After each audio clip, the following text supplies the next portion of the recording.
আমরা দেখেছি হাসিনা বিদায় নিলেও তার প্রেতাত্মা তার দোসররা এখানে ক্ষমতায় বসে আছে।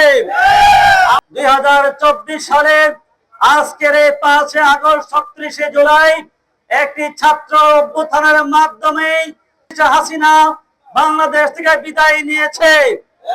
আমরা বলতে চাই ফ্যাসিজমের প্রতিষ্ঠাতা শেখ হাসিনা বাংলাদেশের মানুষের স্বাধিকার আন্দোলনের বাংলাদেশের মানুষের সকল ধরনের মানবিক মৌলিক অধিকার তারা খণ্ড করেছে। বাংলাদেশের মানুষের সম্পদ তারা লুণ্ঠন করে বিদেশে পাহাড়ে জমিয়েছে। এদেশের মানুষের কথা বলার কোন স্বাধীনতা ছিল না। সাংবাদিকরা তাদের ন্যায্য কথা সঠিক কথা বস্তু সুসংবাদ পরিবেশন করতে পারে নাই।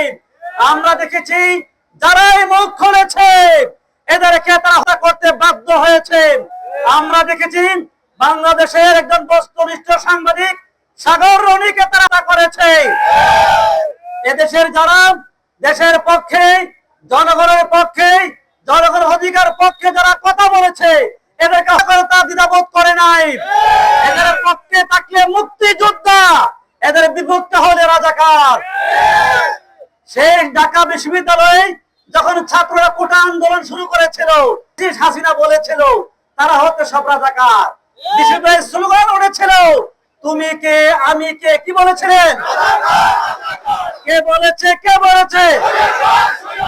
এবং এই সরকার তখন জনগণের মধ্যে একটা বিশাল একটি শব্দ উচ্চারিত হচ্ছিল উই ওয়ান্ট জাস্টিস, আমরা ন্যায় বিচার চাই, আমরা অন্যায়কে প্রতিহত করতে চাই, বৈষম্য দূর করতে চাই। সুতরাং ভাই বন্ধুগণ, এ বাংলাদেশের মানুষের আশা আকাঙ্ক্ষা প্রতিফলন ঘটাতে হলে শুধুমাত্র ফ্যাসিজম সরকারের বিরুদ্ধে কথা বললে চলবে না। এদেশে এখনো চাঁদাবাজ রয়ে গেছে, নতুন চাঁদাবাজের জন্ম হয়েছে। আমরা দেখেছি হাসিনা বিদায় নিলেও তার প্রেতাত্মা তার দোসররা এখানে ক্ষমতায় বসে আছে। আমরা হুঁশিয়ার করতে চাই আর কোনদিন বাংলাদেশে হাসিনা আপা দেশে আসতে পারবে না। সুতরাং দোসরদেরকে বলছি আপনারা সাবধান হয়ে যান, সতর্ক হয়ে যান।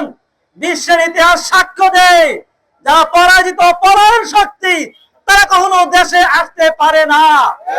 সুতরাং এ দেশে যদি কেউ রাজনীতি করতে হয় এদেশের মাটি মানুষের রাজনীতি করতে হবে।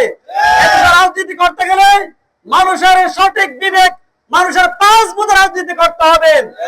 আমরা বলছি এখনো 5 আগস্টের পরে সমাজের বিভিন্ন পাড়ায় জায়গায় অফিস আদালতে ব্যাপক চাঁদাবাজি হচ্ছে। যদি টাকার সমস্যা থেকে জামাতের কাছে আসেন আপনার টাকা দিয়ে আপনাকে পুনর্বাসন করা হবে, তারপরও চাঁদাবাজি করবেন না, করবেন না।